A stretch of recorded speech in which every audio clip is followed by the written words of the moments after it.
స్తోత్రములలో చిన్న వయసులో సన్యాసానికి పూర్వమే జగద్గురువులు ఒక పేద బ్రాహ్మణ స్త్రీ ఇంటి దగ్గరికి వెళ్ళి వారి యొక్క దారిద్ర్యాన్ని చూసి మనస్సు ఒక్కసారి స్రవించి వారు చక్కగా కనకధారాస్తవం చేస్తే ఆ తల్లి భూమి నుంచి దివికి దిగి వచ్చి అక్కడ ఆమ్లక వర్షాన్ని కురిపించింది కదా.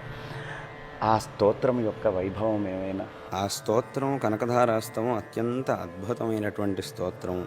దాని యొక్క సాహిత్యం విషయంలో మనం ప్రతిపాదన మొదలుపెట్టామంటే దానికి ఎంతో సమయం పడుతుంది. అయితే ఆ సందర్భం మనకి కొన్ని విషయాలను తెలియజేస్తోంది.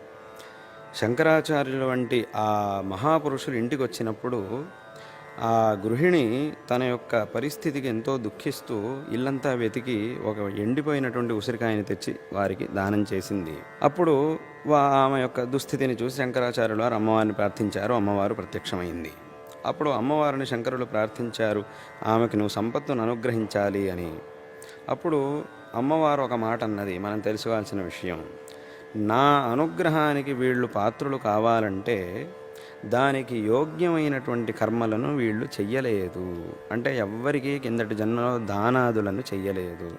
ఎవరికైనా దానం చేస్తే అటువంటి వాళ్ళని నేను అనుగ్రహిస్తాను. ఉన్న సంపత్తుని సద్వినియోగం చేస్తే వాళ్ళకి నేను అనుగ్రహం చేస్తాను. కాబట్టి వీళ్ళు అలా చేయలేదు, కాబట్టి నేను వీళ్ళకెట్టా అనుగ్రహించేది అని అమ్మవారు ఒక ప్రశ్న వేస్తుంది. దీని ద్వారా మనకేం తెలుస్తోందంటే అమ్మవారి అనుగ్రహం లభించాలంటే మన దగ్గర ఉన్నటువంటి సంపత్తును సద్వినియోగం చెయ్యాలి.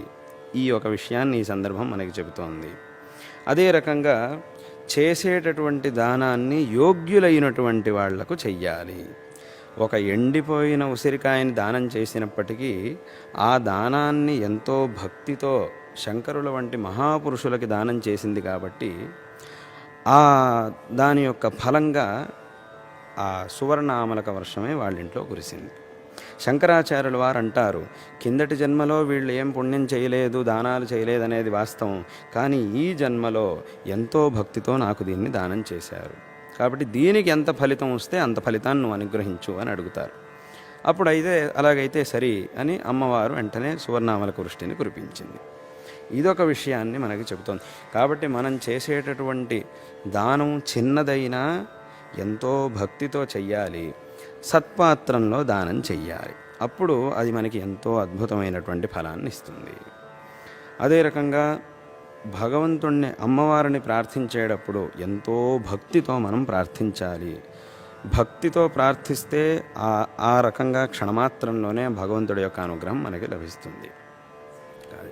అటువంటి అద్భుతమైనటువంటి స్తోత్రం కనకధారాస్తవం. దాన్ని శంకరులు ఆ చిన్న వయస్సులో వారు చూపించినటువంటి లీలల్లో అది మనం చెప్పాలంటే మొదటి లీలగా మనం చెప్పచ్చు. అటువంటి అద్భుతమైన లీల అమ్మవారు ఆ కనకధారాస్తవం.